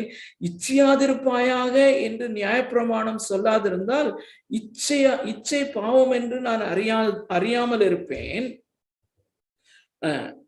பாவமானது, அடுத்த வசனம், பாவமானது கற்பனையினாலே சமயம் பெற்று சகலவித இச்சைகளையும் என்னிலே நடப்பித்தது. நியாயப்பிரமாணம் இல்லாவிட்டால் பாவம் செத்ததா இருக்கும். நல்லா கவனிங்க. நியாயப்பிரமாணம் இல்லாவிட்டால் பாவம் செத்ததா இருக்கும் என்றால் பாவம், எனக்குள்ளே இருக்கிற பாவம் டார்மெண்டாக எனக்கு உள்ளே இருக்கும். இந்த டைனாமிக்ஸுக்கு ஒரு சின்ன ஒரு உதாரணத்தை சொல்லுகிறேன், அதனால கொஞ்சம் புரிந்து கொள்ள முடியும் என்று நினைக்கிறேன். இங்கே அவர் என்ன சொல்லுகிறார் என்றால், எழுதப்பட்ட நியாயப்பிரமாணம், ஃபார் எக்ஸாம்பிள், இச்சியாதிருப்பாயாக என்று எழுதியிருக்கிறது. நல்ல கவனிங்க, இச்சியாதிருப்பாயாக என்று தேவன் எழுதி கொடுத்த சட்டத்திட்டத்திலே இருக்கிறது. ஆனால் எனக்குள்ளே பலவிதமான இச்சைகள் இருக்கிறது. ஆனால் அது இச்சை என்று எனக்கு தெரியாது. அது இச்சை என்று எனக்கு தெரியாது. அது தேவனாகிய கர்த்தருக்கு விரோதமான எப்படிப்பட்ட காரியம் என்பது எனக்கு தெரியாது. ஆனால் அது எனக்குள்ளே இருக்கிறது. அது எழுதி கொடுக்கப்பட்ட போது அது எனக்குள்ளே இருக்கிறது என்பதை நான் அறிகிறேன். அது மாத்திரமல்ல, நல்ல கவனிக்க, அது மாத்திரமல்ல, அடுத்த வசனம் ரொம்ப முக்கியமானது. அதையும் சேர்த்துட்டு நான் ஒரு இல்லஸ்ட்ரேஷன் சொல்றேன். சாரி, 8வது வசனத்திலிருந்து திரும்பியும் வாசிக்கிறேன். பாவமானது எனக்குள்ளே இருக்கிற பாவமானது கற்பனையினாலே, தேவன் அருளி இருக்கிற அந்த 10 கற்பனைகளினாலே, அல்லது தேவன் அருளி இருக்கிற இந்த இருமுனை கற்பனையினாலே, அல்லது தேவன் அருளி இருக்கிற எல்லா கட்டளைகளினாலே சமயம் பெற்று ஆப்பர்ச்சுனிட்டியை எடுத்து சகலவித இச்சைகளையும் என்னிலே நடப்பித்தது. நல்லா கவனிங்க, இச்சை என்கிற ஒரு காரியம், ஒரு இச்சை அது எனக்குள்ளே இருக்கிறது, டார்மண்டா இருக்குது. அது நான் தாராளமா ஏராளமாக செய்கிறேன். ஆனால் அது அந்த நியாயப்பிரமாணத்தை நான் படிக்கும் போது அது எனக்குள்ளே இன்னும் அதிகமாய் அது கிரியை செய்கிறது என்று அவர் சொல்லுகிறார். இன்னும் பலவிதமான இச்சைகளை அது பிறப்பிக்கிறது என்று சொல்லுகிறார். It is complicating more and more and more and more, and the weight is increasing more and more and more. அது எப்படி? ஒரு சின்ன இல்லஸ்ட்ரேஷன், ஒருவேளை இதனால சரியான புரிய வைப்பனான்னு தெரியாது. அருமையான தேவனுடைய பிள்ளைகளை நாம் முயற்சி செய்வோம். இந்த பகுதிக்கு வரும்போது இதுல மிகவும் அதிகமாக நம்ம டுவெல் பண்ணுவோம். உதாரணமாக, நான் மிகவும் ஏழையாக, பரம ஏழையாக, கொஞ்சம் பணத்தை வைத்து, கொஞ்சம் பணம் என்னிடத்துல இருக்கிறது, அதை வைத்து நான் ஒரு சின்ன பிசினஸ் ஆரம்பிக்கிறேன் என்று வைத்துக் கொள்ளுங்கள். வருடம் என்னுடைய பிசினஸ் வளர்ந்து கொண்டே வருகிறது. அந்த இன்வெஸ்ட்மெண்ட் இன்னும் அதிகமாக இன்வெஸ்ட் பண்ணுகிறேன். நன்றாக வளர்ந்து கொண்டே வருகிறது. ஒவ்வொரு வருடமும் என்னுடைய ப்ராஃபிட், என்னுடைய லாபம் மிகவும் மிகவும் அதிகமாக அதிகரித்து கொண்டே வருகிறது. ஒரு பாயிண்ட்ல, ஒரு வருடத்துல வரும்போது நான் யோசிக்கிறேன், என்னுடைய இன்கம் ரொம்ப அதிகமாக வளர்ந்து விட்டது. நான் கார் வாங்குறேன், வீடு வாங்குறேன், அது வாங்குறேன். இப்போ நான் நினைக்கிறேன், எனக்குள்ளே ஒருவேளை நான் இன்கம் நான் அறிவில்லாதவனாகவும் இருக்கிறேன், ரொம்ப கொஞ்சம் படிச்சவன், அதனால எனக்கு இன்கம் டாக்ஸ் சொல்லி பீப்புள் சொல்லிதான் தெரியும். ஒருவேளை என்னுடைய இன்கம் அந்த இன்கம் டாக்ஸ் லெவலுக்கு, வருமான வரி செலுத்துகிற அந்த லிமிட்டை தாண்டி போகுதோ அப்படின்னு ஒரு சிந்தனை வருகிறது. ஆனாலும் பீலிட்டில் பண்ணி, அதை பற்றி எனக்கு தெரியாது, அது நாம என்னைக்கு இன்கம் டாக்ஸ் கட்டணும், நாம எல்லாம் ஏழைகள் தான் அப்படிங்கிற மாதிரி நான் செய்து கொண்டிருக்கிறேன் என்று சொல்லும்போது, திடீரென்று எனக்கு ஒரு அந்த பேங்குடைய அக்கௌண்ட்ஸ் அதெல்லாம் எல்லாமே நமக்கு தெரியும். அந்த நாட்கள் எல்லாமே வந்து ரெக்கார்டரா நம்ம பண்றோம். அப்படி பண்ணும்போது ஒரு நோட்டீஸ் வருகிறது இன்கம் டாக்ஸ் டிபார்ட்மெண்ட்ல இருந்து, நீங்க உங்களுடைய இன்கம் வந்து மிகவும் அதிகமாக இன்க்ரீஸ் ஆயிருக்கிறது, ஆகையினாலே நீங்க வந்து இவ்வளோ ஃபைன் கட்ட வேண்டிய இருக்கும், அல்லது நீங்கள் அரசாங்கத்திற்கு முன்பதாக மிகவும் பெரிய குற்றவாளியாக இருக்கிறீர்கள், நீங்கள் இந்த தேதியிலே கோர்ட்ல வந்து ஆஜராக வேண்டும் என்று ஒரு காரியம் வருகிறது என்றால், அங்கே நியாயப்பிரமாணம் அப்பொழுதுதான் என்னை சந்திக்கிறது. அதுவரையிலும் எனக்கு நியாயப்பிரமாணம் என்ன என்று எனக்கு தெரியாது, அல்லது தெரிந்தும் தெரியாமலோ குற்ற மனசாட்சி நான் பீலிட்டில் பண்ணிட்டு சொல்லிட்டு இருக்கிறேன். ஒரு நாள் மிக தெளிவாக நியாயப்பிரமாணம் எனக்கு முன்பதாக வருகிறது, என்னை என்கவுண்டர் பண்ணுகிறது, நான் மிகவும் பெரிய பாவி என்று உணர்த்தப்படுகிறேன். அப்பொழுது நான் என்ன செய்கிறேன்? நான் ஒரு வக்கீலை தேடி போகிறேன். சோ அங்கே என்னன்னா அதுல பாவம் இருக்கிறதுன்னு சொல்லி பாருங்க. சோ எனக்குள்ளே பண ஆசை இருக்கிறது, பணத்தினுடைய இச்சை இருக்கிறது என்பது இந்த நியாயப்பிரமாணத்தை நான் என்கவுண்டர் பண்ணும்போது எனக்கு தெரிய வருகிறது. உடனே நான் அவ்வளவு லம்பான அமௌண்ட்டை கொண்டு போய் நான் செலுத்துவதில்லை. உடனடியாக ஒரு வக்கீலை தேடி போகிறேன். இதுல அல்லது ஒரு நல்ல பைனான்சியல் எக்ஸ்பர்ட்டை நான் பார்க்க போகிறேன். எப்படியெல்லாம் கணக்கை மாற்றி எழுதலாம் என்று அவர் ஆலோசனை கூறுகிறார். சோ அங்கே போய் அரசாங்கத்தை வஞ்சித்தல் என்று பல பாவங்கள் அங்கே சேர்ந்து வருகிறது அல்லவா? நன்றாக சிந்தியுங்கள் அருமையான தேவனுடைய பிள்ளைகளே. இந்த பிரின்சிபிளை தான் இங்கே அப்போஸ்தலனாகிய பவுல் கொண்டு வருகிறார். நியாயப்பிரமாணம்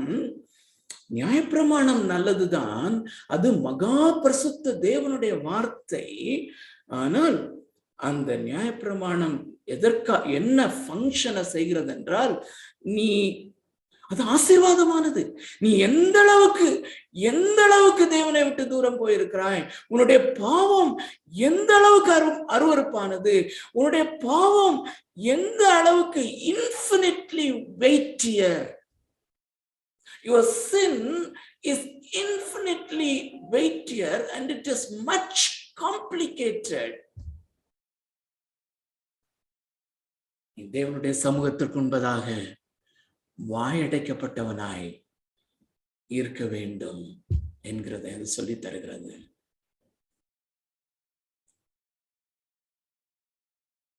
யோபு சொன்னது போல, நான் நீசன், இந்த தேவனாகிய கர்த்தருக்கு முன்பதாக நான் எந்த வார்த்தையும் பேசுவதற்கு அவருடைய சமூகம் எங்கும் நிரம்பி இருக்கிறது. அவருடைய சமூகம் நான் இருந்து பேசுகிற இந்த அறையை நிரப்பி இருக்கிறது போல நீங்கள் இருக்கிற அறைகளை நிரப்பி இருக்கிறது. அவருக்கு முன்பதாக அந்த பாவம் என்கிற காரியத்தை குறித்து நான் என் வாயை பொத்திக் கொள்கிறேன். நான் எப்பொழுது வந்தாலும் நான் பாவியாக தான் அவருடைய சமூகத்துல வர முடியும், வேற வழியே கிடையாது.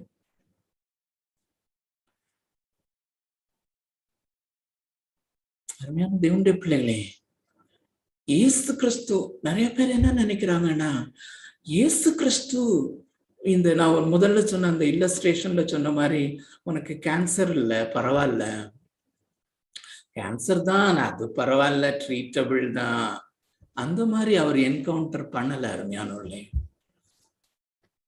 முழு ஹிருதயத்தோடும், முழு ஆத்மாவோடும், முழு பலத்தோடும், முழு மனதோடும் நீ தேவனில் அன்பு கூற வேண்டும், என்னில் அன்பு கூர்ந்திருக்க வேண்டும். ஆனா நீ ஆக்கினை தீர்ப்புக்கு அந்த காரியத்தை நீ செய்யாதபடினாலே ஆக்கினை தீர்ப்புக்கு உட்பட்டவன் என்பதை அவர் டேரிங்காக சொல்லி, அதைத்தான் அவர் சொல்ல வலியுறுத்தி கொண்டே இருக்கிறார். ஆனாலும் அவர் செவிட்டு விரியன் மாதிரி, நானும் அப்படிதான் இருப்பேனா இருக்கும். ஒரு முறை மக்கள் அவரிடத்துல வந்து சொல்லுகிறார்கள், சீஷர்கள் வந்து சொல்லுகிறார்கள், இந்த சீலோவாம் அந்த கட்டிடம் இடிந்து விழுந்து இந்த பிலாத்து அநேக யூதர்களுடைய ரத்தத்தை அவன் பலியிலே கலந்து இவ்விதமாய் அநேக யூதர்களை கொலை செய்திருக்கிறான் என்று சொல்லும்போது உடனடியாக இயேசுனுடைய ரியாக்ஷன் என்ன? நீங்களும் மனம் திரும்பாமல் போனால் இப்படியே கெட்டு போவீர்கள். அருமையானவர்களே, ஒவ்வொரு ஆப்பர்ச்சுனிட்டிலையும், ஒவ்வொரு இன்ஸ்டன்ஸ்லையும் அவங்களுக்கு இதைதான் சொல்றதுக்கு அவர் முயற்சி செய்து கொண்டே வருகிறார். காதுள்ளவன் கேட்க கடவன். நீங்க இந்த பாவத்திற்குள்ளாக இவ்வளவா இருக்கிறீர்கள் அப்படிங்கிறது. அவருடைய சமூகத்திற்கு முன்பதாக ஒருவனும் மறைந்து கொள்ள முடியாது. வாயை பொத்தி கொண்டு ஆக்கினை தீர்ப்புக்குட்பட்டவர்களாக நிற்கும்படியாகவே இந்த நியாயப்பிரமாணம் கொடுக்கப்படுகிறது. இந்த ஒரு துர்ச்செய்தியோடு கூட நம்மை அப்போஸ்தலனாகிய பவுல் பிரவேசிக்க பண்ணுகிறது தான் ஒரு மகா பெரிய நற்செய்தி. இப்படி இருக்க நியாயப்பிரமாணம் இல்லாதபடி, apart from this law, there is a righteousness. ஒரு நீதி வெளியாக்கப்பட்டிருக்கிறது, ஒரு நீதி வெளிப்படுத்தப்பட்டிருக்கிறது. அந்த நீதி இலவசமாக. இவ்வளோ பெரிய பாவியா என்னதான் பிராயச்சித்தம் பண்ண முடியும்? உன்னாலே ஒன்றுமே செய்ய முடியாது. ஆனால் முழுமையாய் அதை நிறைவேற்றி அந்த தண்டனையை முழுமையாய் பெற்றுக்கொண்டவராக அந்த கோர சிலுவையிலே இந்த இன்ஃபினிட்லி மோசமான இந்த பாவம், இன்ஃபினிட்லி கொடூரமான, இன்ஃபினிட்லி பயங்கரமான அந்த பாவத்தினுடைய தண்டனை எல்லாவற்றையும் அந்த இன்ஃபினிட்டான பர்சன் கிரைஸ்ட் அவர் தான் ஏற்றுக்கொள்ள முடியும். ஆனா என்னை போல, உங்களை போல மாம்ச சரீரத்திலே அதை ஏற்றுக்கொண்டது பயங்கர கொடூரமான காரியம். What a glorious gospel it is. What a glorious Christ we have. எவ்வளவு மகிமையான கிறிஸ்து, எவ்வளவு மகிமையான பாடுகள், எவ்வளவு மகிமையான கல்வாரி. இந்த பால வேளையிலே பரிசுத்த ஆவியானவர் தாமே நமது இருதயத்தின் கண்களை இன்னும் விரிவாய் திறந்து நானும் நீங்களும் அனுபவித்துக் கொண்டிருக்கிற இந்த ரட்சிப்பு எவ்வளவு பெரிதான ரட்சிப்பு என்று அறிய அவரை செலிப்ரேட் பண்ண அவர் உதவி செய்வாராக. ஓற்றுதமே.